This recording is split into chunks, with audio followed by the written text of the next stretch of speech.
이것을 내가 믿느냐라는 제목으로 말씀 나누기 원하는데, 로마 시대의 초창기 기독교에는 10대 박해가 있었다고 우리 역사에 이렇게 기록되어 있습니다. 로마의 10대 박해는 로마의 10명의 황제들이 바뀌면서 계속 예수 믿는 사람들을 박해했는데, 첫 번째 네로 황제라는 황제로부터 64년도부터 계속 약 250년 동안 박해가 하루도 끊이지 않고 예수 믿는 사람들, 진짜 예수 그리스도를 구주와 주님으로 영접해서 신앙생활을 하는 사람들, 숨어서 하든 어디서 하든지 간에 어떻게 하든지 찾아내가지고 처형을 시키고 나무에 매달아서 화형시키고 끓는 물에 집어넣고, 너무너무 박해가 심한 거예요. 황제 숭배를 하지 않았다고 죽이고, 그리고 나라에 갑자기 역병이 들고 기근이 생겼어요. 저 기독교인들 탓이다. 다 덤태기 씌워가지고 계속적으로 어려움을 당한 것이 초대교회의 성도들입니다. 그게 로마의 10대 박해라고 하는데, 그 중에 한 황제는 진짜 역병과 흉년, 자연재해, 지금 이런 것이 일어나면 다 저 자식들 탓이다. 다 잡아 죽여라. 그래서 처형시키는 거예요. 사자들 밥으로 내주고, 시체는 굶주린 개들한테 다 던져버리고. 그러니까 기독교인들의 어려움이 너무너무 심했습니다. 그 다음에 그럼에도 불구하고 예수님을 믿겠다고 개종하는 사람들이 점점 많아지는 거예요. 이해할 수 없는 거죠. 다 잡아 죽이고 처형시키고 말도 안 되는 혹독한 고문을 하는데도 목숨 걸고 예수님 믿겠다 하는 사람들이 생기기 시작한 거예요. 이게 어떻게 된 거냐? 그래서 마지막에 디오클레티아누스라는 아주 유명한 황제가 있어요. 이 사람은 뭘 했냐 하면 기독교인의 모든 권리를 박탈해버렸어요. 재산도 몰수해버렸어요. 성경 다 찾아냈어요. 로마를 싹 뒤져가지고 여기에 꽂혔어요. 이 사람은요. 로마에 있는 모든 성경을 찾아갖고 다 불질러버렸어요. 완전히 씨를 말리겠다고 했는데 어떻게 됐냐? 기독교인들이 점점 늘어나는 거예요. 왜 기독교인들이 점점 늘어나고, 심지어는 그 원형 경기장에서 기독교인들이 신앙을 굽히지 않는 것을 보게 된 거예요. 이 원형 경기장에서 예수님께로 돌아온 사람들이 많이 있습니다. 사자밥이 되는 걸 보고 어떻게 저럴 수가 있지? 감동을 받고 예수님을 믿는 사람들도 생기기 시작했어요. 이상한 일이죠.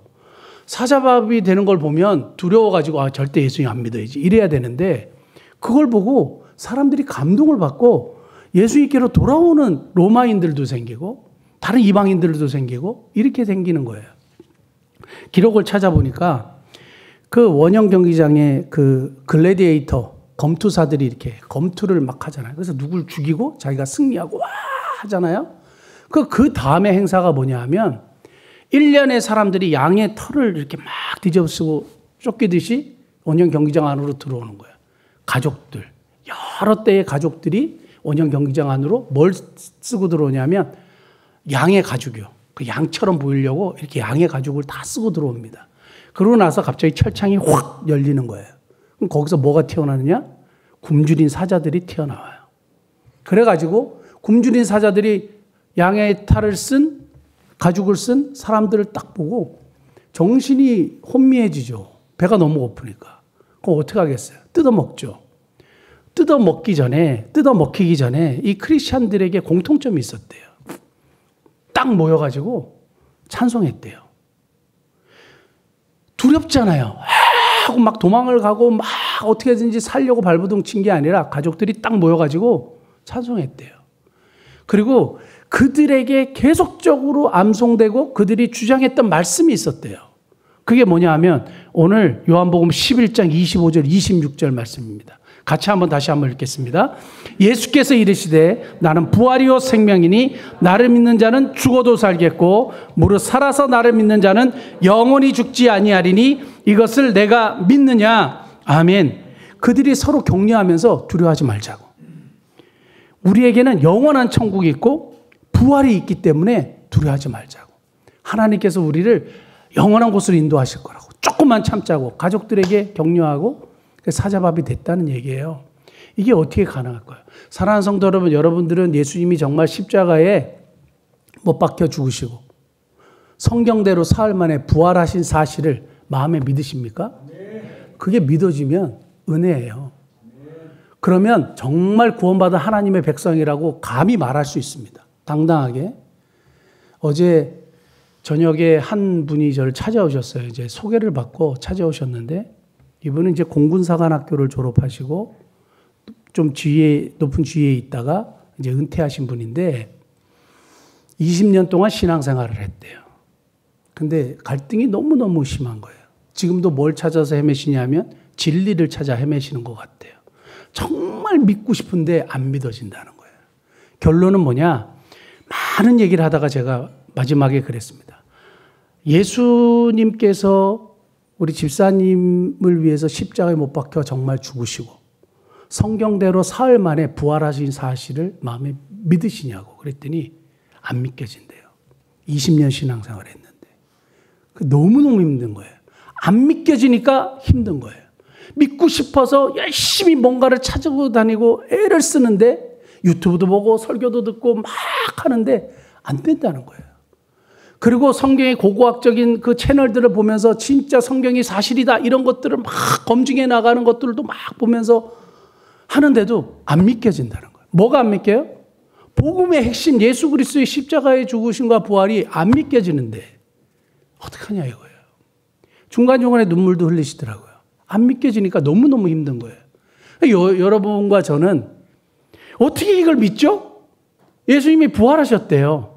그 아까도 우리 조항임 목사님 정말 힘차게 얘기하셨는데 우리 오늘도 많은 교회들이 예수님 부활하셨습니다. 진짜 부활하신 걸로 마음에 확신하고 얘기하는지 아닌지는 잘 모르겠지만 예수님 부활하셨습니다 얘기하잖아요. 강력하게. 근데 어떻게 이게 믿어지냐고요. 그게 은혜죠. 성경의 세계는 신앙의 세계는 알고 믿는 게 아니에요. 지적으로 동의가 딱 일어났으면 되냐? 안 되는 거예요. 계속적인 갈등이 있어요. 하나가 해결되면 두 개가 생기고 두 개가 해결되면 세 개가 생깁니다. 지적인 동의로 신앙의 세계가 열리는 것이 아니라 믿어질 때 알게 되는 거예요. 성경 한 번만 찾아보겠습니다. 요한복음 6장 69절. 같이 한번 읽어볼까요? 우리가 주는 하나님의 거룩하신 자인 줄 믿고 알았사옵나이다. 믿고 알게 되는 세계가 신앙의 세계인 줄 믿습니다. 저와 여러분들이 정말 어느 순간에 나도 모르게 예수님의 십자가의 죽으심과 부활하심을 믿게 되었다면 정말 하나님의 은혜 감사하는 복된 은혜가 있기를 바랍니다. 오늘 본문 말씀은 예수님이 정말 사랑하고 아꼈던 나사로라는 분이 죽었어요. 그리고 그 동생들이 있었어요. 마르다하고 마리아. 유명한 사람들입니다. 초대교회. 그런데 이 마르다하고 마리아를 예수님이 만나시게 되는 장면에 먼저 마르다를 만납니다. 그래서 마르다를 만나게 되는데 마르다가 뭐라 그러냐면 예수님이 여기 계셨으면 우리 오빠가 죽지 않았을 겁니다. 그리고 지금이라도 예수님이 하나님께 뭔가를 구하시면 하나님이 들으시는 줄 제가 믿습니다. 그랬더니 예수님이 뭐라 그러시냐면 나사로가 다시 살아날 거다. 이렇게 얘기하니까 마지막 부활 때에는 다시 살아날 것을 제가 믿습니다. 왜냐하면 이때까지 사람이 다시 살아난 것을 전혀 본 적도 없고 뭐 경험한 적도 없으니까 그랬겠지요. 그런데 예수님이 뭐라고 말씀하셨냐 하면 내 오라비가 살아나리라. 이렇게 얘기했습니다. 그 다음에 예수님께서 뭐라고 말씀하셨냐면 나는 부활이요 생명이니 나를 믿는 자는 죽어도 살겠고 살아서 나를 믿는 자는 영원히 죽지 아니하리라. 이것을 내가 믿느냐 이렇게 얘기하니까 마르다가 제가 믿습니다. 이제 이렇게 고백하는 내용이거든요. 자, 여기서 뭐라고 말씀하시냐 하면 나는 부활이고 생명이야. 그리고 나를 믿는 자는 죽어도 살 거야. 그리고 살아서 나를 믿는 자는 영원히 죽지 아니할 거야. 여러분 이 말씀이 이해가 되세요? 살아서 주님을 믿으면 영원히 산대요. 성경에서는 계속 영생, 영원한 생명에 대해서 계속 얘기하거든요. 지금 살아서 우리 믿는데 우리도 죽잖아요. 부활의 신비가 뭐냐 하면 부활의 능력이 뭐냐 하면 사망 권세를 이기셨다 그랬죠. 사망이 더 이상 예수 그리스도를 믿는 사람들에게는 왕노릇 사망이 더 이상 자기의 권리를 주장하지 못해요. 왠지 아세요? 예수님이 사망 권세를 깨뜨리시고 부활하셨기 때문에 우리가 죽잖아요. 그럼 사망이 우리를 가둬가지 못해요. 우리를 데려가지 못해요. 우리가 어떻게 되는지 아세요? 다시 천국에서 눈을 뜨는 거예요. 사망으로 가지 않아요. 사망에서 생명으로 옮겼기 때문에 그래요. 왜요? 예수님이 부활하셨기 때문에. 사망 권세 깨뜨리시고 부활하셨기 때문에 더 이상 죄의 문제로 우리가 고통받지 않고, 더 이상 죄에 얼감매이지 않고, 더 이상 사망이 우리에게 왕노릇하지 못하도록 예수님이 부활을 통해서 완전한 승리를 이루신 놀라운 역사가 바로 부활의 역사입니다. 그래서 이 사실을 네가 믿느냐. 저는 이 말씀 보면서 오늘 우리에게 질문하신 내용이다 이렇게 생각했습니다. 이 사실을 내가 믿느냐. 오늘 아멘 하신 분들은 정말 하나님의 은혜에 감사하는 복된 은혜가 있길 바라고요. 그래서 이 예수님의 부활이고 생명이신 사실을 믿으면 나타나는 특징 두 가지만 간단하게 말씀드리겠습니다. 첫째는 소망이에요. 소망. 예수님이 부활이시고 생명이고 살아서 예수님을 믿으며 영원한 생명을 얻게 된다는 사실을 정말 알고 믿게 되면, 믿고 알게 되면 마음속에 생기는 게 뭔지 아세요? 소망이에요. 저는 지난 3월 그 이전 감사예배 때 의도적으로 오늘 본문의 말씀 읽었던 거 기억나십니까? 11장 25절에 나는 부활이요 생명이니 나를 믿는 자는 죽어도 살겠고 살아서 나를 믿는 자는 영원히 죽지 아니하리라. 소망의 집에 몸이 삐뚤어진 형제들, 정신이 온전하지 못한 형제 자매들에게 이 말씀을 정한 이유가 있어요.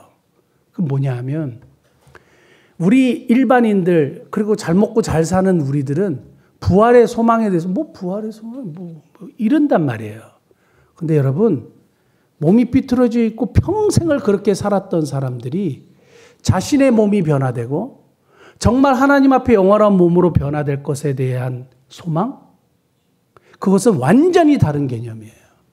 제가 이 말씀을 나눌 때 재곤 형제를 일부러 봤거든요. 재곤 형제가 정말 눈이 반짝반짝하면서 나중에 눈물을 흘렸어요. 그렇게 될 거라고. 그러니까 아멘 했어요. 우리는 뭐 부활을 뭐 다시 뭐 어떤 분은 그러더라고요. 우리가 요즘에 수목장도 하고 이렇게 화장을 해가지고 죄를 뿌리잖아요. 아유, 마지막 부활 때 어떻게 부활이 될까? 뭐 이런 마지막 하나님이면 하시죠, 당연히. 우리 뭐 잿가루를 아무리 뿌리고 뭐 우주 공간에 뿌려도 하나님이 그걸 못 하시겠어. 우리를 창조하신 분인데 하나님의 능력을 무시하시면 안 돼요. 하나님은 다 하실 수 있는 분이에요. 그런데 마지막 때의 부활도 하지만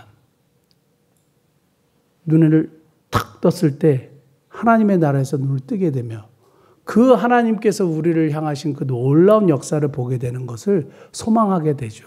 예수님이 사망 권세 깨시고 부활하셨기 때문에 이 소망을 주시는 거예요. 그래서 몸이 연약한 사람들, 특히 절망 중에 있는 사람들, 지금 암투병 하는 사람들 중에 고통받는 사람들, 우리 저희 교회에 오셔가지고 같이 예배를 드리다가 지금 오늘도 참석하지 못한 우리 한 분 계시는데요. 우리 남자 선생님, 형제님 계시는데 어제 저녁에도 지금 방사선 치료를 25번 받아야 돼요.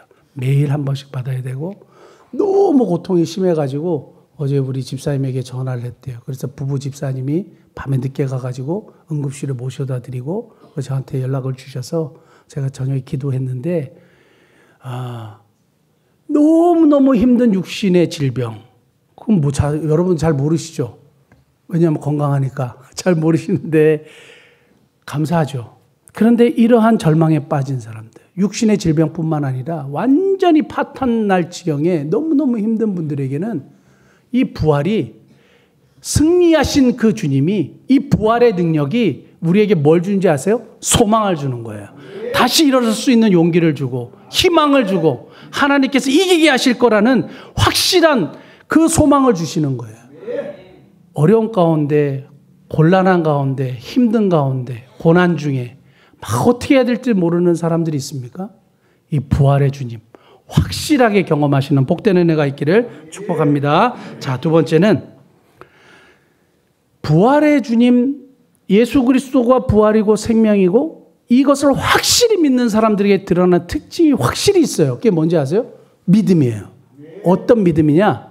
죽음을 두려워하지 않는 믿음이에요. 죽음이 두려워하지 않게 돼요. 부활하신 주님을 만나셨습니까? 왜 죽음이 두렵죠? 죽음 두려워하시죠? 여러분 이런 말이 있어요. 죽기밖에 더 하겠어? 쉽게 얘기하지만 막상 시한부 선고나 어려운 일을 겪거나 진짜 죽을 지경에 빠졌으면 그 말이 쉽게 나오지 않습니다. 그런데 죽음을 두려워하지 않는 믿음은 어디서 생기느냐? 부활하신 주님을 정말 믿을 때. 예수님이 부활이요 생명이요. 그 사실을 확실히 믿었을 때, 그리고 그 믿음이 나에게 있을 때 죽음을 두려워하지 않는 믿음을 가지게 된다는 사실입니다. 왜 우리 그 카타콤의 신앙의 선배들이나 원형 경기장에서 죽어갔던 신앙의 선배들이 죽음을 두려워하지 않았을까요?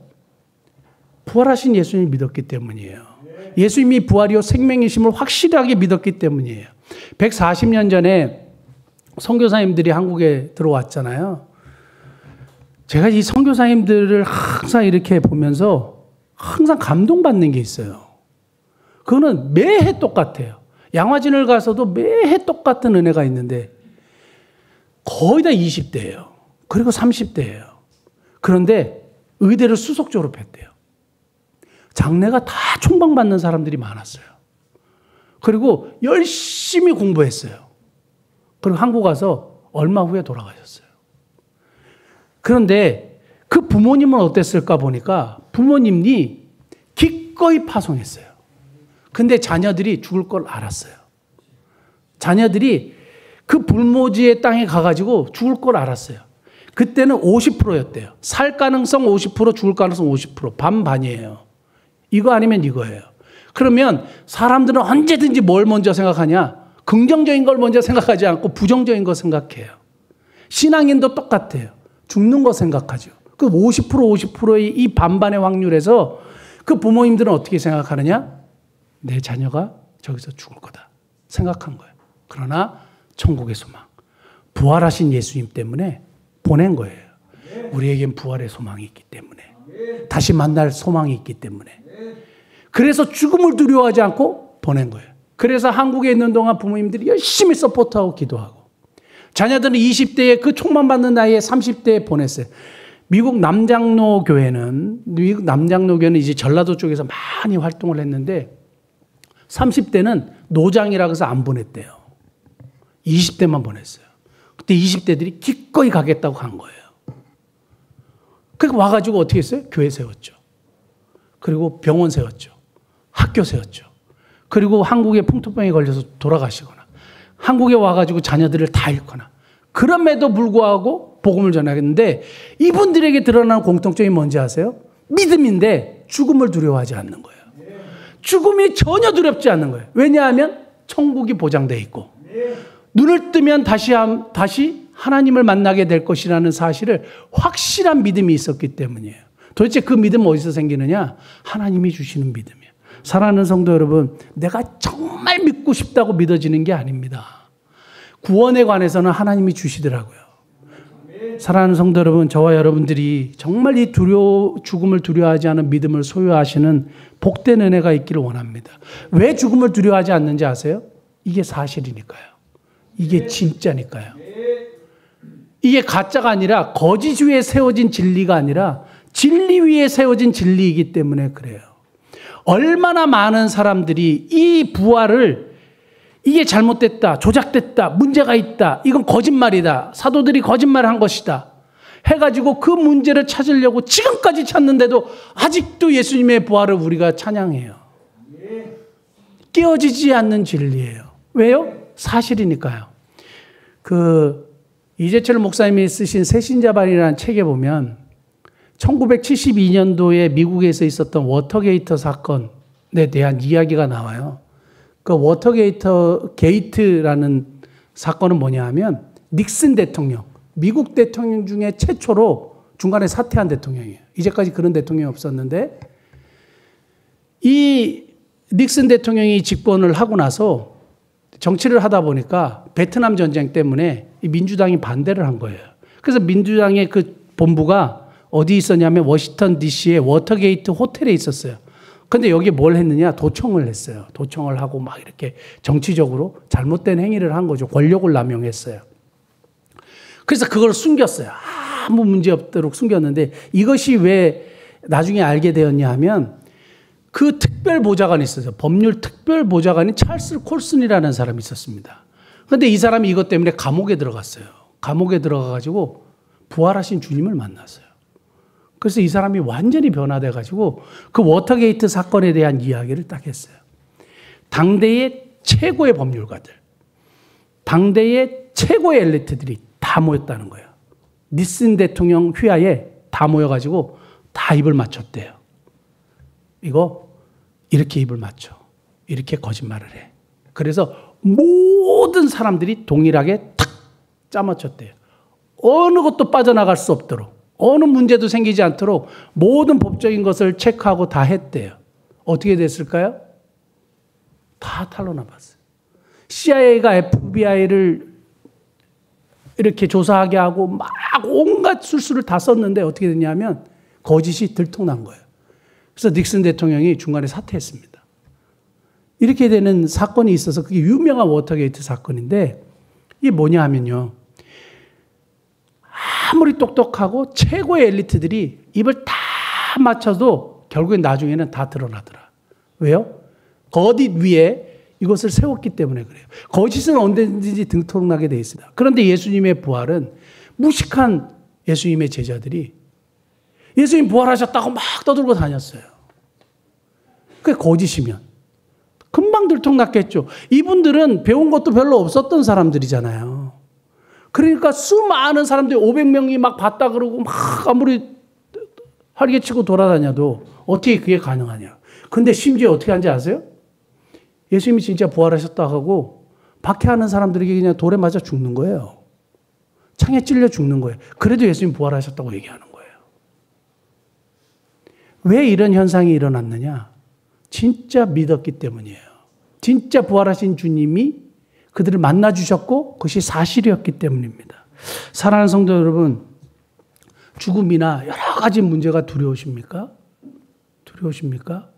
부활하신 주님을 정말 만나시길 축복하고 부활의 능력을 체험하고 나는 부활이요 생명이니 나를 믿는 자는 죽어도 살겠고 무릇 살아서 나를 믿는 자는 영원히 죽지 아니하리라는 말씀을 확실히 마음속에 새기는 복된 은혜가 있기를 예수님 이름으로 축복합니다. 기도하시겠습니다.